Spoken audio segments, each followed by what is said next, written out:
Hey, what's new and exciting? It's Kevin O'Shaughnessy here, and in today's video, we are going to talk about which is better to practice with, a metronome or a drum machine.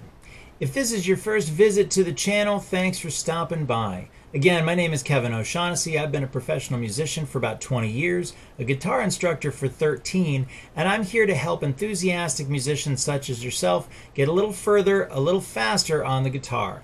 I also talk about my experiences with music production and songwriting, which also make up part of my career. So if any of those subjects seem at all interesting to you, then by all means, go ahead and hit that subscribe button and adjust those notification settings to taste. So let's get into it. In one corner, we've got the metronome. This has been the tool for musicians to use to improve their timing for more than a couple of hundred years now. And in the other corner, we have the drum machine, introduced to the public in around the 1960s and has become a staple of music production to this day. Which one is better? Is one better? Let's find out. All right, so what I've got here is Garageband. For those of you who are familiar with it, it probably needs no introduction, but for those of you who are not, it is a program we can use to make music with. It's got a library of loops, not just drum loops, but instrument loops, and you can also plug your own instruments in it using nothing more than your built-in audio. So we're going to be using a few drum loops to simulate our drum machine, and it's also got a metronome that will work pretty well for our purposes. So what is one of the cool things about using a drum machine or anything with programmed rhythm patterns? Well, right there, that kind of answers the question. Programmed rhythm patterns. For example, we could be using the, we could call up a standard rock beat. Right, that sounds pretty cool. We could do something, a little bit more of an island feel, maybe a little reggae. Right, so that's kind of neat. We could also do something maybe a little funk. Right, whatever. And I mean, depending on what kind of drum machine you've got, you may have hundreds of loops to choose from. Bossa nova, jazz, various swing beats and blues and whatever. There's all sorts of different things, and you can call up any one of them to practice along with. This can be really inspiring. And if you start switching styles, which I used to like to do when I was younger, you can take a hard rock tune and put a reggae beat under it and see if you can get the two of them to match. It's pretty cool. Now, before we can really get into what is the best use of the drum machine, I think it's probably useful to understand a few things about how drum rhythms are constructed in the first place. So the bass drum, or the kick drum as it's often called, the lowest pitched drum on the kit, usually plays on the downbeat. All right, that's this one right here, okay? That's the first beat of every measure. Some people refer to all of the beats as downbeats, but that's not right. The downbeat is the first beat of every measure, okay? And so this would be the kick drum. And you'll notice that in this case, this is just a stereotypical rock beat. The second kick drum hit falls on or around beat 3. Now, obviously, there are probably hundreds of thousands, if not millions of variations on this that you can do, but we're just going with a basic pattern. Now, the next thing that fills out the measure is the backbeat, okay? This is the snare drum part, and this falls on beats 2 and 4. 1, 2, 3, 4. The last part of the pattern is called the background unit, although I don't hear too many people using that term. And it's basically where we cut each beat in half, and it's often played with the hi-hat or the ride cymbal. So you can see all this stuff highlighted in green. This is the background unit. Okay, so with that, you put all of those elements together, and that forms our complete rhythm pattern.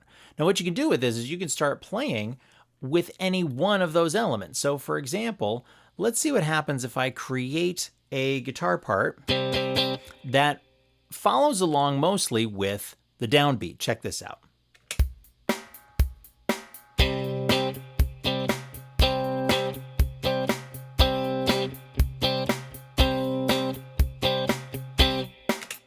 Okay, so that's kind of cool. That's something to practice, to really synchronize that accent chord with the downbeat.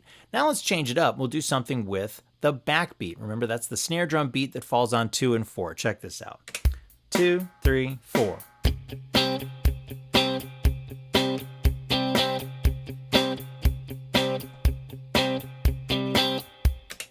also a cool pattern to try to get to know. Now, if I'm playing an acoustic guitar, for example, I might want to do something that lines up better with that hi-hat, right? A simple eighth note strumming pattern that goes along with the background unit, like this. 2, 3, 4.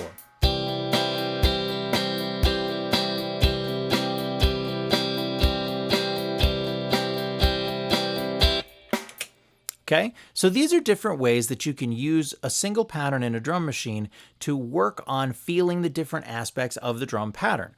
So presuming that you're going to play with a drummer at some point, that's really going to make it a lot easier to synchronize your efforts with the drummers and make the whole band sound tighter. Now, when I was a kid and practicing the guitar, before I had a drum machine to use, I had a metronome. It was a handheld little box with a dial to change the tempo, and it was boring as hell to practice with. I'm not gonna lie. Initially, I never really did like playing with it, and I think that's the complaint for a lot of players. The metronome is just boring. All it does is it clicks the beat.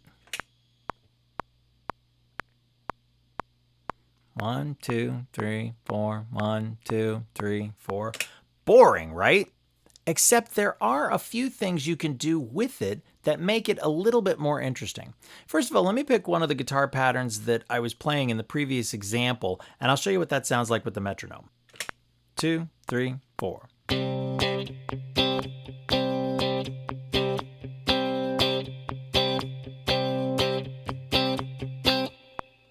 Okay, pretty straightforward. At this point, as I've had for all of these examples so far, my metronome is set at 120 beats per minute, or 120 BPM, and all it's doing is just clicking out on the beat. Now, this is the way I used it when I was a kid, and this is the way most people use it, which is why they think it's so boring. However, if I take the tempo down here and I double it, well, now I'm effectively setting the metronome to perform the background unit. Now check this out. 1, 2, 3, 4.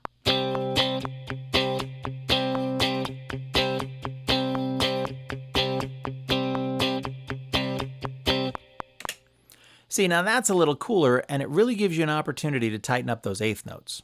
Here's another trick I like to do with a metronome.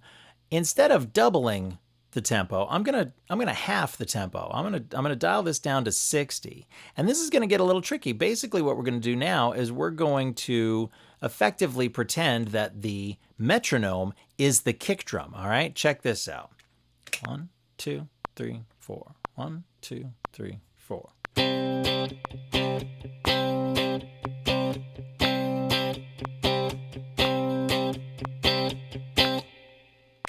All right, you can see I'm sort of jumping right in there. My timing was a little off, okay? If you can hear that, that's really good because it shows that I need a little bit more practice in that area, so I should try that a little bit more often.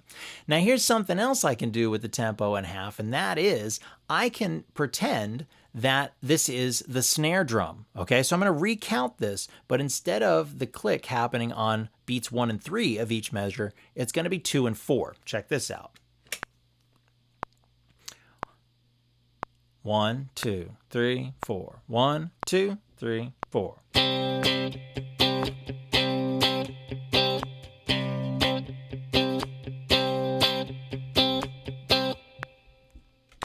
Okay, a little sloppy there too, but you get the idea. Now the last one I'm gonna do, unfortunately, this metronome does not go down far enough, but if I had a metronome that would go down to 30, all this would give me is the downbeat. Okay, so now at 40, that means the tempo of this song is 160. Let me just get that into my ear for a second here. I'm gonna get this up to 160, so that's okay, cool. So I'm gonna get that, I'm gonna dial this down. So now listen to this. 2, 3, 4, 1, 2, 3, 4, 1, 2, 3, 4, 1, 2, 3, 4.